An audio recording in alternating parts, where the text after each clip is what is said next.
Perhaps there's nothing more exciting than Manchester United having the opening match of the 2024-2025 EPL season. Indeed, the Red Devils' appeal has never faded.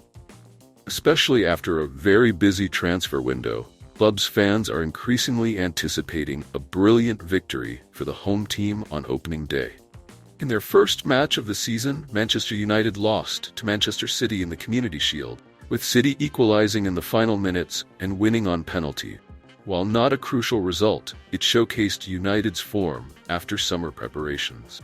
Setting aside the score, we must admit United played quite well against the reigning champions. So many people were expecting an impressive performance against weaker opponents. Fulham seemed the perfect opportunity for Erik ten Hag and his players to demonstrate their strength. However, things didn't go quite as United fans had hoped. In terms of results, Manchester United still secured a victory, earned 3 points, and temporarily climbed to the top of the table. Yet, this wasn't the dominant win many had expected before the match. In reality, this is entirely understandable. Going into the first game of the season, it's difficult to expect United's components to immediately mesh together. Evidence of this is that even their opponents, Fulham, had a less than ideal match. Fulham lacked sharpness in attack, especially in final situations. Meanwhile, Manchester United seemed rather hasty and lacked the composure to finish off their opponents. Ten Hag's puzzling decisions in this match perhaps stemmed from his lineup choices. Agreed, the absence of Rasmus Højlund forced the Dutch coach to seek alternative options in United's attack.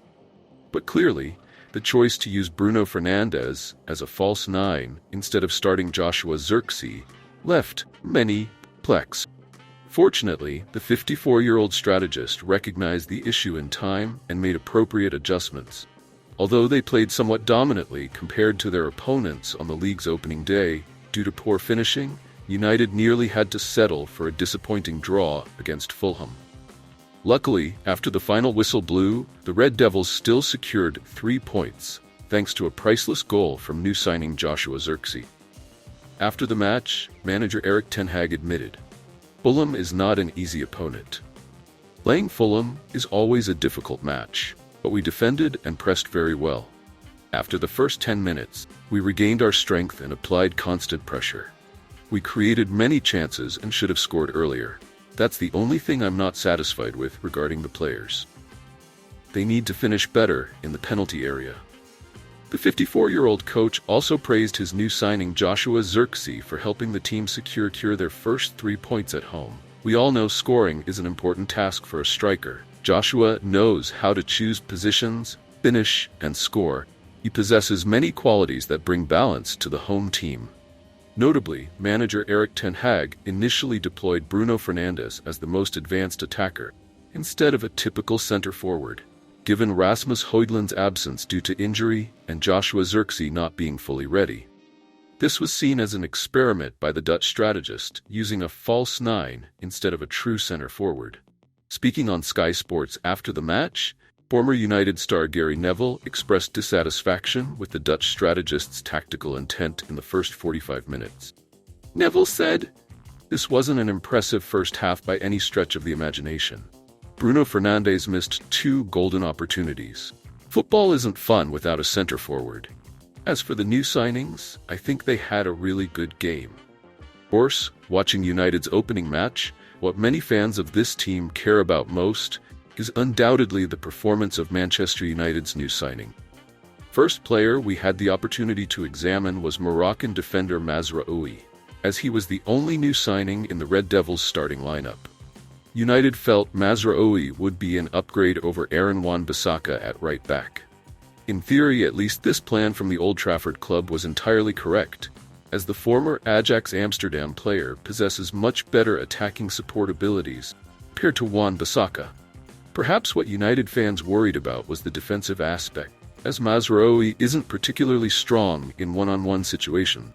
However, after his debut against Fulham, many will likely have a different view of this defender's capability.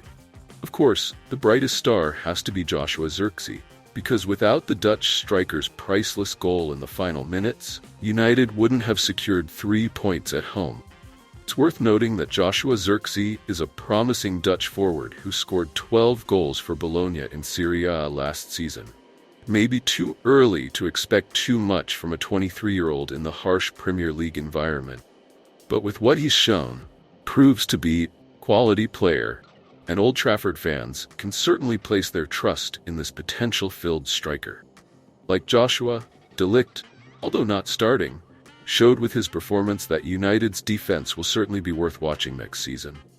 Leno had a good game in Fulham's goal and seemed to have helped them earn a point before United's new signing, Joshua Zirkzee, spoke up. Joshua Zirkzee became the fourth Dutch player to score on his Manchester United debut in the Premier League after Ruud van Nistelrooy, Alexander Butner, and Donny van de Beek.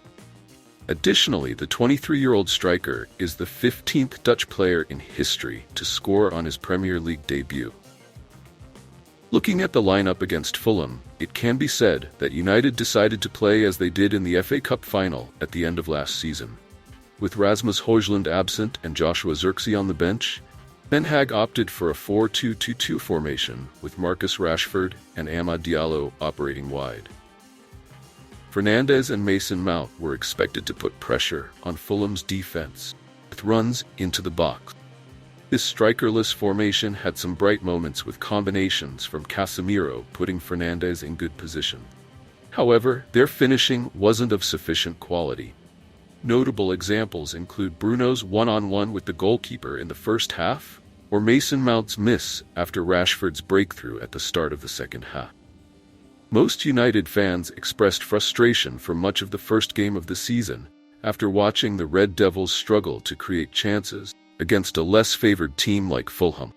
Ten Hag himself said that wasted opportunities remain a major concern for him, despite United's victory. After the match, he couldn't help but lament what his players had shown on the field. "I think we should have known how to finish off the opponent in the penalty area." This is certainly something United need to improve quickly before they enter the intense phase of the season. Because besides points, goal difference will also significantly affect the races United are aiming for. And after a season with a negative goal difference, Ten Hag and his players certainly won't want to let that happen again this season.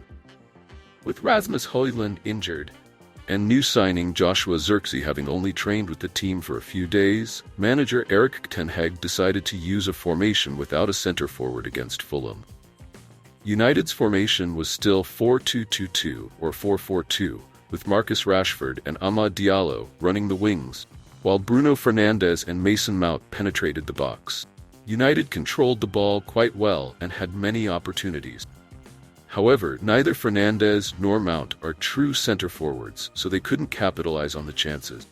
Especially Fernandes, when he had two one-on-one opportunities with the goalkeeper in the first half, failed to score. Perhaps Ten Hag will have to change this formation from the next match if he doesn't want the above situation to repeat. United players are finishing very poorly in the context of having up to 4 big chances, not counting new signing Joshua Zirkzee's goal. Not just captain Bruno Fernandes, even young striker Garnacho had a poor day of finishing when he missed an unbelievable opportunity during stoppage time. In that situation, Rashford himself wasn't confident enough to finish the golden chance, while the 2004-born forward proved too ineffective. Perhaps the effectiveness of assistant coach Ruud van Nistelrooy's training exercises hasn't yet been absorbed by the strikers at Old Trafford. However, fortunately, this is only the first match of the new season, so the Red Devils finishers need to improve immediately if they don't want to find themselves in difficult situations like today's match. Thank you for tuning into VR 360. We hope you enjoyed our latest updates and insights on all things Manchester United. Remember to like, subscribe, and hit the notification bell so you never miss out on the latest news, match analysis, and exclusive content. Join our community of passionate Red Devils fans and share your thoughts in the comments below. Your support helps us bring you the best coverage of our beloved team. Until next time, stay united and keep the red flag flying high.